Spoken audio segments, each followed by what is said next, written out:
Donc, bonsoir les élèves. Donc on est devant une autre leçon donc, dans la matière de physique-chimie, donc de la part de votre professeur Farah. Donc le cours, on a vu l'intensité du courant électrique, on a vu les instruments de mesure, on a vu ce qu'on appelle les appareils, les appareils de mesure, et on a vu des exercices sur les types d'instruments de mesure, c'est-à-dire l'ampèremètre, bien le multimètre et encore l'ampèremètre à aiguille. Dans notre leçon d'aujourd'hui, on va étudier la tension électrique continue. Donc on a la tension électrique, l'expérience, on réalise l'expérience suivante. Donc dans le montage 1, le montage 2, le montage 1, il représente un éclat pour la lampe. Et un autre montage, le montage 2, il représente un autre éclat. Donc vous avez une différence d'éclat. À votre avis, qu'est-ce qu'il est dû ça? Il est dû à quoi?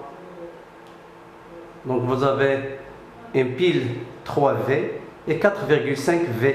Donc ces éléments-là, ou bien ces nombres 3V, 4,5V représentent ce qu'on appelle la tension électrique. Donc vous avez un ampèremètre, vous avez une intensité mesurée ici dans le montage 1 et vous avez une intensité dans le montage 2. C'est de même,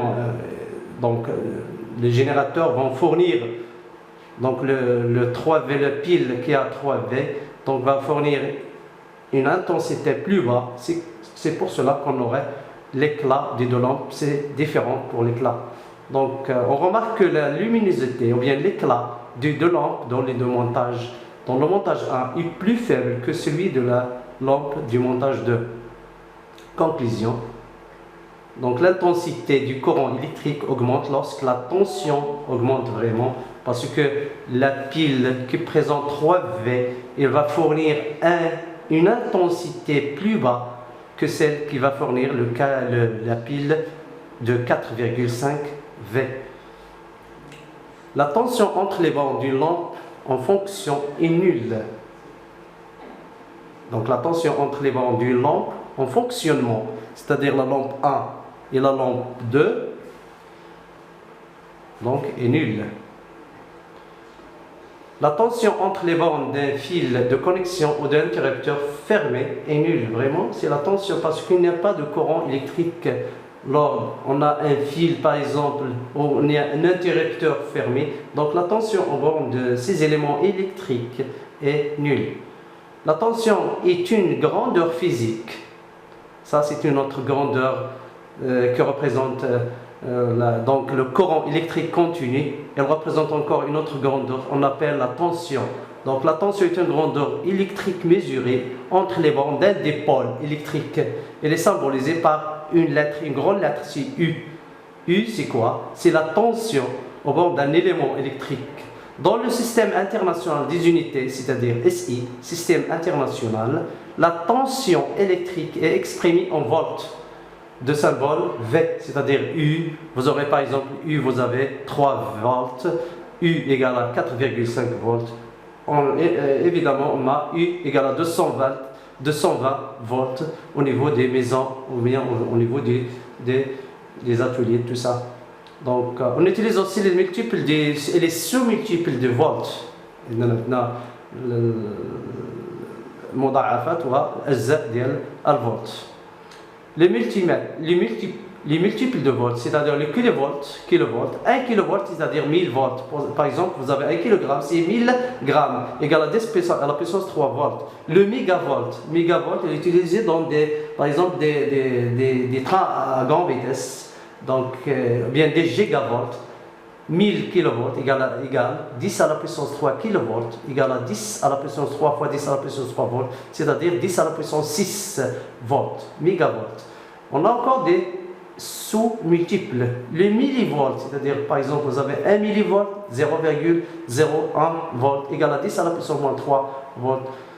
Donc ici, vous tenez toujours, si on place de millivolts vers le volt, on va diviser sur 1000. Si on passe de volt à millivolts, donc je multiplie de volt au millivolt, je multiplie par 1000.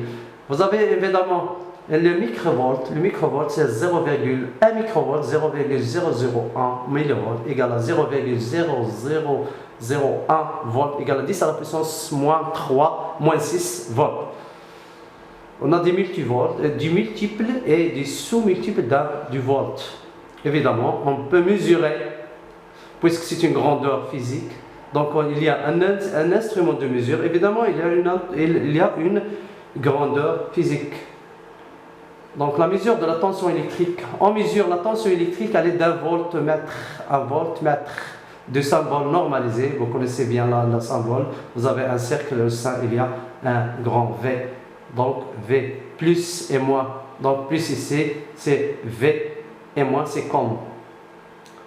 On peut utiliser un voltmètre à aiguille,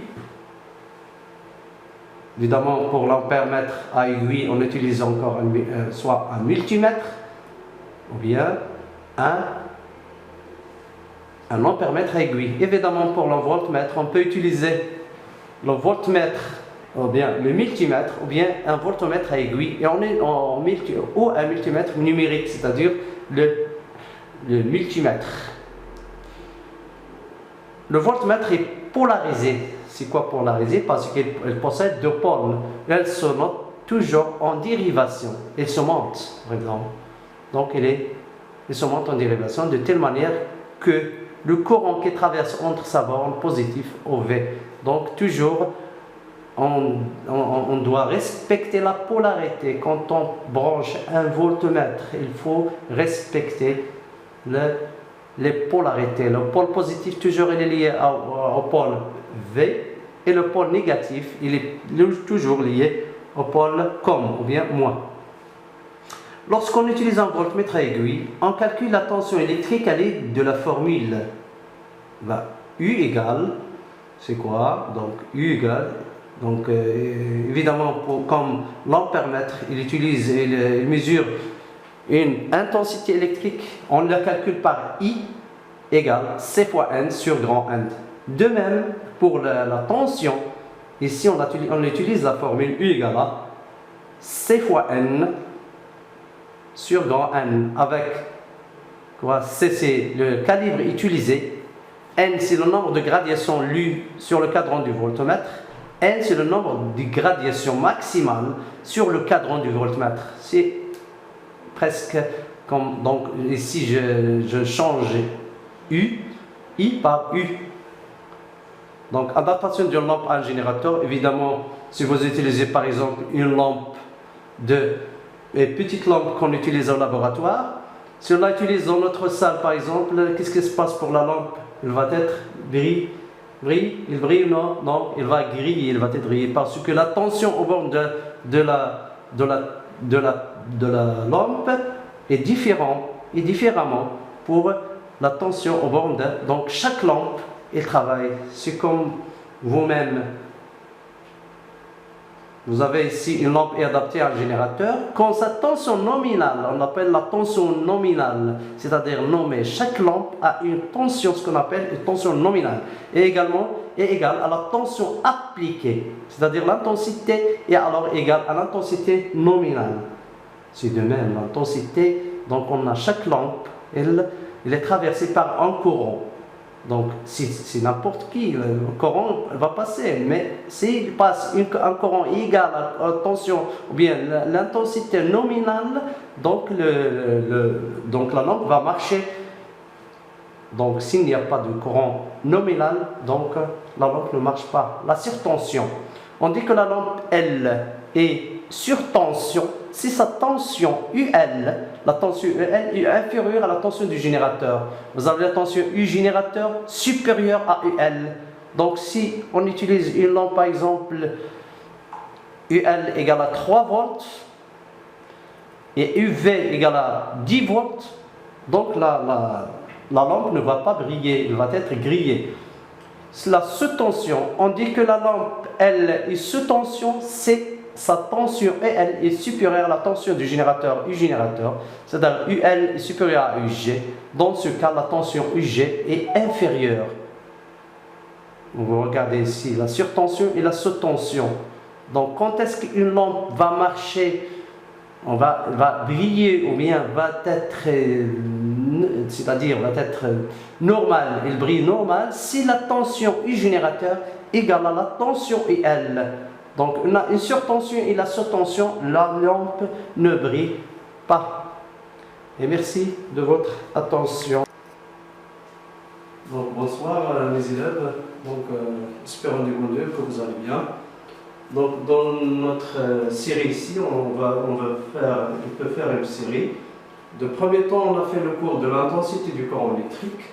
Et ici, c'est une série donc, à faire individuellement. Donc la première exercice, c'est répondre par vrai ou faux. L'unité de l'intensité, c'est le watt. Est-ce que c'est vrai ou faux?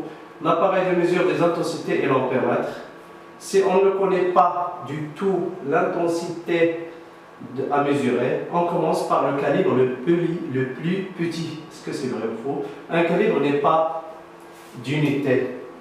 Deuxièmement, on veut mesurer l'intensité du courant qui circule dans un circuit comprenant un générateur, un interrupteur et deux lampes en série. Faites le schéma en représentant le symbole de l'appareil de mesure, c'est-à-dire faites le plus et le moins. Troisièmement, effectuez des opérations suivantes. 30 ampères, combien de milliampères, c'est-à-dire convertir en unité demandée. 2 ampères, milliampères, 2,3 ampères, milliampères, 4500 milliampères, combien d'ampères, 670 milliampères, combien d'ampères, 75 400 milliampères, combien d'ampères. Quatrièmement, vous avez un appareil de mesure ici, mesure d'une intensité. L'appareil ci-contre mesure une intensité de 0,23 ampères. Premièrement, indiquez sur le schéma la position des fils de connexion. Donc vous avez un schéma, indiquez sur le schéma, donc le schéma que vous avez représenté dans troisièmement, indiquez sur le schéma la position des fils de connexion, c'est-à-dire de l'instrument. B, indiquez sur le schéma la position de l'index du sélecteur circulaire du calibre, c'est-à-dire l'index, où va-t-il, est-ce que c'est ici ou bien ici, c'est quelle zone? Cinquièmement, un ampèremètre possède les calibres suivantes: 0,2 milliampères, 2 milliampères, 20 milliampères, 200 milliampères et 2 ampères et 20 ampères. Choisir le meilleur calibre pour contrôler les intensités suivantes. Vous avez une intensité de 0,22 ampères. Quel est le calibre qu'on peut choisir? C'est-à-dire il faut chercher à l'aide d'une relation qu'on a vue dans la séance, c'est-à-dire C égale combien? Vous avez une relation. Donc 11 ampères, 9 milliampères, 0,3 ampères et 138 000 ampères. Quel est le calibre qu'on peut choisir dans nos tableaux? Et merci de votre attention.